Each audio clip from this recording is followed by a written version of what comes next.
Dans un petit quartier modeste, où les murs portent encore la chaleur des rêves non réalisés, vivait un jeune couple plein d'espoir. Ils s'appelaient Ineya et Malik. Fraîchement diplômés, ils voyaient l'avenir comme une promesse, une route à deux où la réussite viendrait récompenser leur amour sincère. Ineya était une jeune femme courageuse, brillante, déterminée à poursuivre des études universitaires grâce à une bourse qu'elle venait d'obtenir. Une chance inespérée, un ticket vers l'émancipation et l'élévation sociale.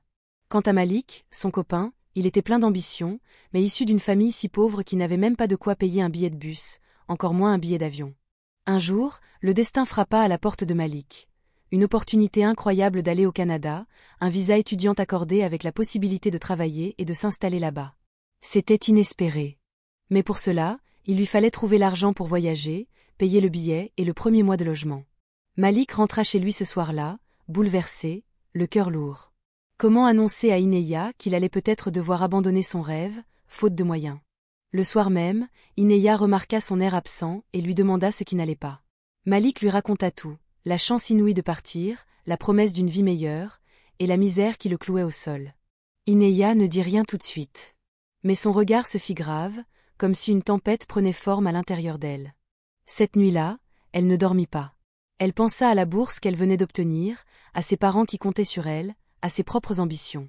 Elle pensa aussi à l'homme qu'elle aimait, à ses rires, à ses projets, à cette envie qu'il avait toujours eue de sortir sa famille de la pauvreté. Au petit matin, alors que le soleil se levait sur les ruelles encore silencieuses, Ineya se leva. Elle avait pris sa décision. Elle sacrifierait sa bourse. Elle rejoignit Malik, encore endormi sur le petit matelas qu'ils partageaient. Avec un sourire tremblant, elle lui tendit l'enveloppe contenant la notification de sa bourse, accompagnée de tous les papiers nécessaires. Malik la regarda, surpris. « Ineya, qu'est-ce que tu fais ?» demanda-t-il, la voix tremblante. Ineya inspira profondément. « Prends cet argent. Pars. Réalise tes rêves. Moi, je trouverai un moyen de m'en sortir. » Il refusa d'abord. Il cria. Il pleura. Mais elle resta ferme. Elle avait déjà contacté le bureau de la bourse, elle savait qu'elle pouvait transférer le montant pour financer un projet professionnel immédiat. En l'occurrence, le voyage de Malik.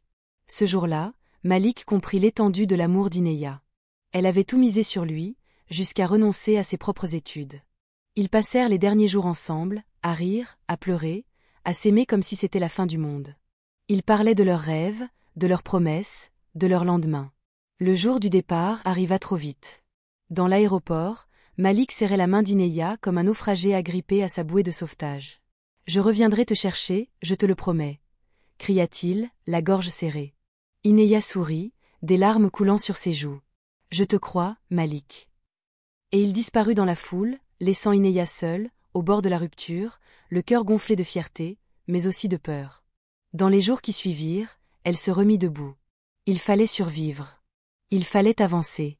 Elle décida de vendre de petites marchandises importées au feu tricolore pour réunir de quoi manger et espérer, peut-être, financer à nouveau ses études un jour.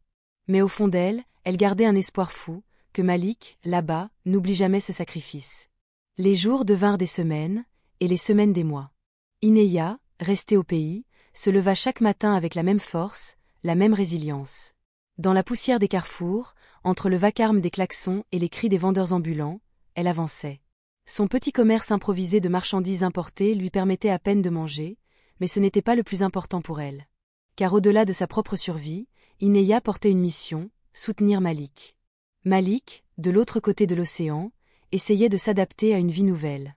Entre cours, petits boulots et solitude, il découvrait un pays dur, froid, où personne ne lui tendait la main. Seules les voix d'Ineya au téléphone, ses mots pleins de courage, réchauffaient ses soirées glacées.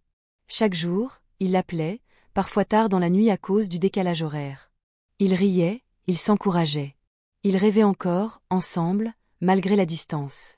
Mais l'argent manquait cruellement. Malik peinait à trouver un emploi stable. Il devait payer son logement, sa nourriture, ses études. Et c'est encore Ineya qui, à bout de souffle, réussissait à lui envoyer quelques sous durement gagnés au milieu des feux tricolores. Elle se privait de tout. Elle vendait, marchandait, supportait les regards méprisants, affrontait la pluie, le soleil brûlant. Parfois, elle pleurait dans un coin discret, puis séchait ses larmes et reprenait son rôle de vendeuse. Son sacrifice ne semblait pas la briser. Il la rendait plus forte, parce qu'au fond, elle portait un rêve, voir Malik réussir et revenir la chercher, la délivrer de cette misère. Les mois passèrent. Ineya souffrait, oui, mais jamais elle ne se plaignait. Jamais elle ne lui reprochait son absence. Elle le rassurait, encore et encore, même quand il pleurait d'épuisement au téléphone. Et puis, au bout d'un an, Malik commença à changer. Petit à petit. Ses appels devinrent plus rares. « J'ai trop de travail », disait-il. « Je suis débordé », répétait-il, encore et encore. Ineya sentit son cœur se serrer. Elle voyait bien que quelque chose clochait. Mais elle fit semblant de ne pas comprendre, de ne pas voir. Par amour, elle se refusait à douter. Les rares fois où il appelait, Malik ne parlait plus de leurs projets communs. Il évitait ses questions sur leur avenir. Il changeait de sujet, vite, comme s'il n'assumait plus. Ineya, pourtant, continuait à y croire. À espérer.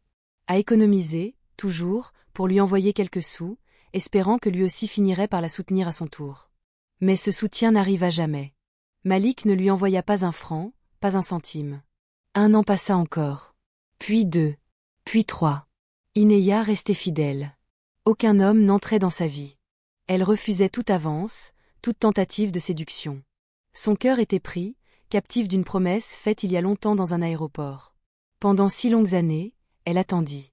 6 ans, à vendre au bord des feux tricolores, à porter sa dignité comme un étendard, à espérer un miracle. Malik, lui, ne l'appelait plus que 2 fois par an, pour prendre des nouvelles d'une voix distante, sans chaleur, comme s'il s'acquittait d'une simple obligation morale. Ineya aurait pu abandonner. Mais elle tint bon. Parce qu'elle croyait encore. Parce qu'elle refusait de laisser mourir ce pourquoi elle avait tant sacrifié.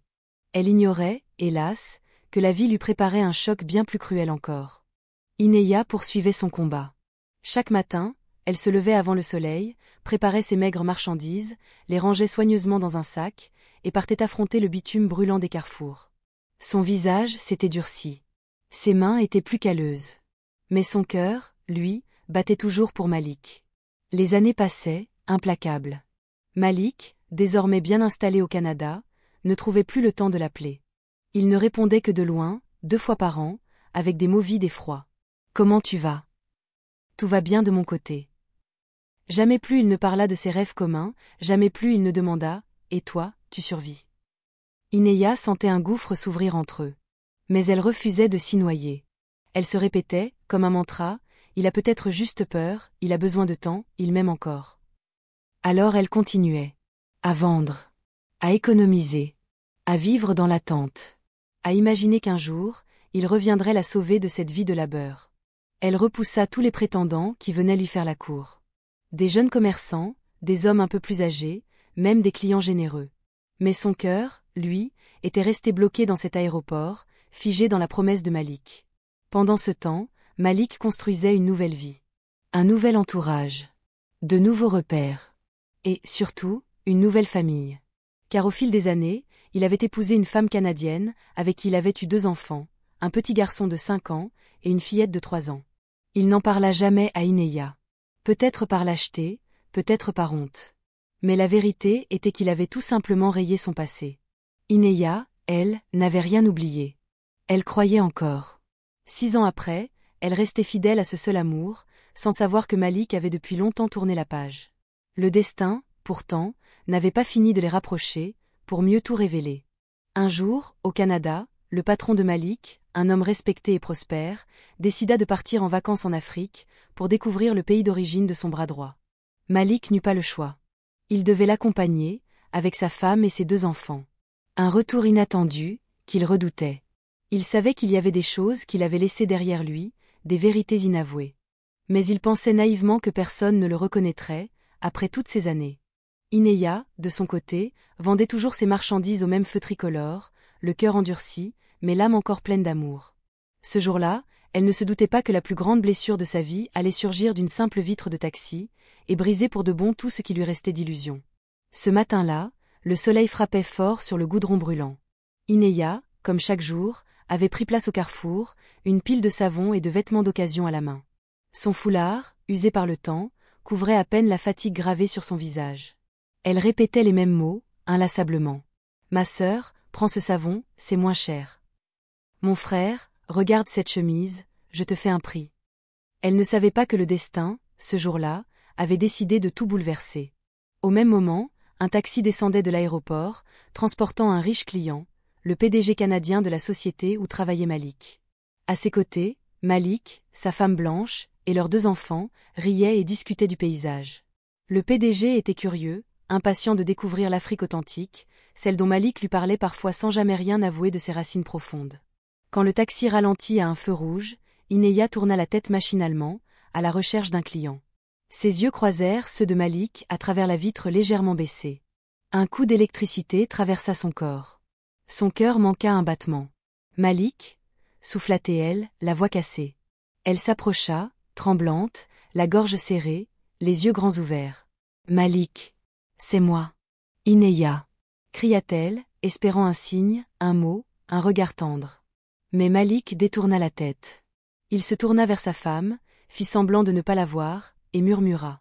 Ignore-la, ce doit être une folle. Ineya sentit son monde s'effondrer. Elle frappa à la vitre, en larmes, hurlant son nom. Mais Malik resta de marbre, figé, comme si elle n'avait jamais existé. Sa femme, intriguée, demanda. Tu la connais? Non, jamais vue de ma vie, répondit-il, d'une voix glaciale. Dans la voiture, le PDG observait la scène avec étonnement. Il lut la détresse sur le visage de la jeune femme, la sincérité dans ses yeux, cette souffrance qu'on ne peut pas feindre. À la fin, le feu passa au vert, et le taxi redémarra. Ineya, anéantie, s'effondra sur ses genoux en plein milieu de la route, sous les klaxons furieux. Plus loin, le PDG demanda au chauffeur de s'arrêter. Quelque chose en lui, une sensibilité, l'empêchait de rester indifférent. Il descendit de la voiture, retourna vers Ineya, et s'accroupit doucement devant elle. « Mademoiselle, est-ce que tout va bien ?» demanda-t-il, sincère. Ineya leva la tête, ses yeux baignés de larmes. Elle reconnut la bonté dans le regard de cet homme étranger. Mais blessée, humiliée, elle refusa son aide. Le PDG voulut lui tendre un billet, un geste de compassion. Ineya le repoussa violemment, avant de lui jeter l'argent à la figure. « Je n'ai pas besoin de votre pitié », cria-t-elle, brisée. Un silence lourd tomba. Le PDG resta figé, impressionné par la dignité de cette jeune femme pourtant si pauvrement vêtue. Il retourna à la voiture, le cœur serré. Toute la suite du trajet, il resta pensif, troublé. Qui était cette fille? Pourquoi ce regard vers Malik? Malik, lui, restait muet, collé à sa vitre, priant que personne ne fasse le lien entre son passé et la vérité qu'il avait enterrée. Ce qu'il ne savait pas, c'est que le PDG, touché par Ineya, reviendrait chaque jour sur ce trottoir, dans l'espoir de la revoir et de comprendre son histoire. Depuis cette journée bouleversante, le PDG ne parvenait plus à chasser l'image d'Ineya de son esprit. Cette jeune femme, humiliée, mais digne, avait éveillé en lui une curiosité profonde, mêlée à une forme de respect. Il repensa à ses yeux pleins de larmes, à la violence avec laquelle elle avait refusé son argent. Cette fierté, cette douleur, il comprit qu'elle portait une histoire plus grande que ce qu'elle laissait paraître. Alors, chaque jour, pendant le reste de ses vacances, il décida de repasser discrètement au carrefour, dans l'espoir de la revoir. Ineya, elle, avait disparu. Après cette humiliation, elle s'était réfugiée chez elle, incapable de retourner vendre au même endroit, la honte trop lourde à porter. Elle pleurait seule dans sa chambre, se rappelant le regard fuyant de Malik, sa trahison, la femme à ses côtés, les enfants. Son univers s'était écroulé, mais une voix en elle répétait « Relève-toi, Ineya. Relève-toi ». Un matin, n'ayant plus d'argent pour manger, elle dut reprendre son commerce malgré tout. Elle retourna au même carrefour, tête baissée, priant de ne pas croiser Malik ou sa famille. Mais ce jour-là, le PDG repassa. Dès qu'il la vit, il descendit aussitôt de la voiture. « Mademoiselle, s'il vous plaît, parlez-moi » demanda-t-il, d'une voix douce. Ineya tenta de l'ignorer, de fuir. Mais il insista. « Je vous en prie, je ne veux pas vous faire de mal. Dites-moi votre nom. » Elle se tourna vers lui, épuisée, les yeux rougis. « Pourquoi ça vous intéresse » cracha-t-elle, méfiante. « Parce que je sens que vous souffrez, et j'aimerais comprendre. » Un silence. Ineya, brisée, finit par avouer son prénom. « Je m'appelle Ineya. » Le PDG se présenta à son tour, calmement, comme un homme simple malgré ses vêtements de luxe. Il lui proposa de la revoir dans un endroit plus tranquille pour discuter. Ineya hésita longtemps. La méfiance était plus forte que tout. Mais l'humanité qu'elle lisait dans ses yeux lui redonna un minuscule souffle de confiance. Ils convinrent de se revoir au marché du coin, où elle se sentait plus en sécurité. Quelques jours plus tard, il revint, fidèle à sa promesse. Ils discutèrent longuement, assis sur un banc, au milieu du brouhaha des vendeurs. Ineya raconta son histoire, sans tout dévoiler. Elle parla de son ancien amour, de ses sacrifices, de la trahison. Elle omit le nom de Malik, par pudeur. Le PDG écouta en silence, profondément touché. Cette jeune femme, qui avait tout perdu pour un homme, qui avait tenu tête à la misère, était la plus courageuse qu'il ait jamais rencontrée. Pris d'une sincère admiration, il lui proposa alors de l'inviter à dîner, non pas pour la séduire, mais pour lui redonner un peu de fierté et lui prouver qu'elle valait mieux que la poussière des carrefours. Ineya hésita encore. Mais au fond d'elle, elle sentit une étincelle. Peut-être que le destin, pour une fois, avait décidé de lui tendre la main. Le jour du dîner arriva. Ineya, nerveuse, avait enfilé la plus belle robe qu'elle possédait, même si elle restait simple et un peu délavée. Le PDG, en homme élégant, avait insisté pour qu'elle se sente à l'aise, sans rien imposer. Il la fit venir dans un restaurant chic de la ville, un endroit où Ineya n'avait jamais mis les pieds. Les lumières tamisées, la musique douce, les serveurs en tenue impeccable, tout cela lui semblait irréel. Elle se sentait à la fois honorée et terriblement gênée. Mais le PDG, d'un geste rassurant, lui prit doucement le bras et la guida jusqu'à la table. « Ne vous inquiétez pas, Ineya. Ce soir, vous êtes mon invité d'honneur. » Ineya esquissa un léger sourire, un peu timide. Mais à peine assise, la porte du restaurant s'ouvrit. Malik entra, accompagné de sa femme et de ses 2 enfants, suivant le PDG, qui les avait conviés également à ce dîner d'affaires. Ineya sentit son cœur exploser. Malik, face à elle, faillit tomber à la renverse en la voyant. Il balbutia, sous le choc. « Ineya ?» Sa femme le regarda, surprise. « Tu connais cette femme ?» Avant qu'il ne réponde, le PDG se leva, et avec un immense sourire, présenta Ineya. « Permettez-moi de vous présenter Ineya. La femme qui deviendra bientôt ma fiancée. » Un silence glacial s'abattit sur la table. Malik, blême, tapa violemment la main sur la table. Son visage se transforma en masque de colère et de panique. « Quoi ?» hurla-t-il. Ineya resta calme, impassible. Ses larmes étaient déjà sèches depuis longtemps. « Oui, Malik. Bientôt sa fiancée. » La femme de Malik, perdue, se tourna vers lui. « Pourquoi tu réagis comme ça? Qui est-elle » C'est alors qu'Ineya raconta tout. Sa voix était posée, puissante, pleine de dignité. Elle parla de leurs années d'amour, de ses sacrifices, de la bourse, de l'argent envoyé, de sa fidélité. Elle raconta comment elle l'avait vu avec sa famille dans le taxi et comment il avait feint de ne pas la connaître. Chaque mot claquait comme un coup de tonnerre. La femme de Malik éclata en sanglots. « Est-ce vrai, Malik ?» Il baissa la tête, incapable de répondre. Le PDG, furieux, serra les poings. « Comment as-tu pu abandonner une femme aussi forte? Comment as-tu pu la piétiner ?» Malik tenta de se justifier, bredouillant. « Je voulais revenir, mais... » « Assez !» coupa sèchement le PDG. Un silence pesant s'abattit sur la table. Seule la respiration saccadée de la femme de Malik et le regard impitoyable du PDG semblaient exister. Ineya, elle, resta droite, digne. Elle n'avait plus de larmes à verser. Le restaurant entier retenait son souffle. Les serveurs, les clients, tous avaient cessé de bouger, fascinés par cette scène digne d'un film. Malik, figé, ne trouvait aucun mot pour réparer ce qu'il venait de détruire. Sa femme, trahie, pleurait silencieusement en tenant ses 2 enfants contre elle. Le PDG, debout, regarda Malik avec un mélange de colère et de mépris. « Tu n'es pas digne de ma confiance », lâcha-t-il froidement. Il sortit de sa poche un document et le jeta sur la table. « Voici ta lettre de licenciement. À partir d'aujourd'hui, tu n'es plus mon employé. » Malik tenta de protester, mais sa voix s'étrangla. « Patron, s'il vous plaît. »« C'est fini », coupa le PDG. Il sortit ensuite son téléphone et appela l'avocat de l'entreprise, en direct. Son visa est révoqué. Il rentrera dans ce pays comme simple citoyen. Un coup de massue pour Malik, qui tomba à genoux, la tête basse, écrasé par sa propre trahison. La femme de Malik, anéantie, se leva. « Je rentre au Canada avec mes enfants. Toi, tu restes ici. » Elle sortit du restaurant en larmes, suivie des 2 enfants qui ne comprenaient rien à ce drame. Malik, seul, tenta de s'accrocher à Ineya, comme un noyé à sa bouée. « Ineya, pardonne-moi, je t'en supplie. » Mais Ineya recula. Son regard était vide, sans haine, seulement libéré. « Je t'ai pardonné. Mais je ne pourrai jamais t'aimer à nouveau. Le PDG prit la main d'Ineya, fermement.